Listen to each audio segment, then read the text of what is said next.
Master B. Lèm te piti, film te anje. An ba pi klam tap maltrete.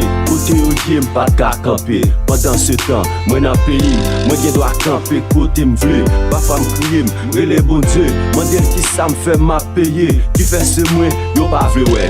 Nan tout peyi, ti moun se flè. Yo ta de ba yo tout valeur. Te mese yo pral rend nou fier. Tout moun ka wè, m'a menteur. E yo te kwem se ti chaudière. E ben m'grandi, bo te fè bien pou m'raple yo de tout forfait. Et tout ak fèt peut-être pour bien. Avec yo m'pap suspend fè bien. M'a toujou mette nan men yo. Même Jacques Joseph nan pi égyptien yo. Ki te vant pa pop frè li yo. Jodi mwen, m'devenu héros. Nan rap créole, m'se pi gros cadeau. Kote m'basse, moun bat bravo. Jodi m'voyon plume pou m'dekri la vie. Ou ka dekouvri que la vie m'ton la vie. Tout sa mwen subi, malgré m'te tout piti.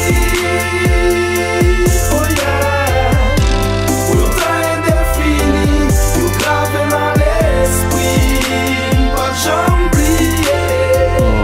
Maman m'poti ap toujou ap joué. Paske te vle, mwen respekte. E se normal pou li yon defans. Paske se li ki bam nesans. Li toujou di, se pa paske mwen manere. Pou pitit mwen limité. Nan yon kati, nou se yon sel. Pa ge rezon pou n'pa vle wel. Nou pa manje l pou aransel.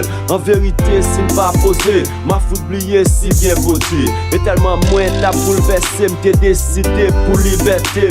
Chaque jour m'kont foye wash. Poche mwen pat jam suspend gen wash. Men malgré ça, m'te toujou los. Paske m'pat gen assez force.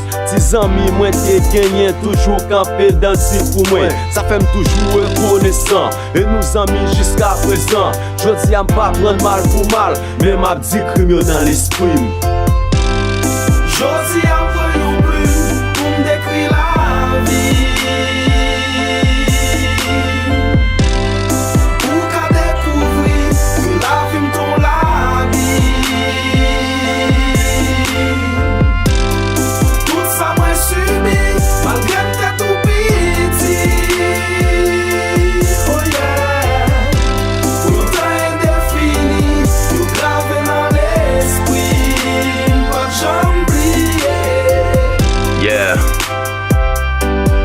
Ça, moi te dil à tout si moun qui humilié.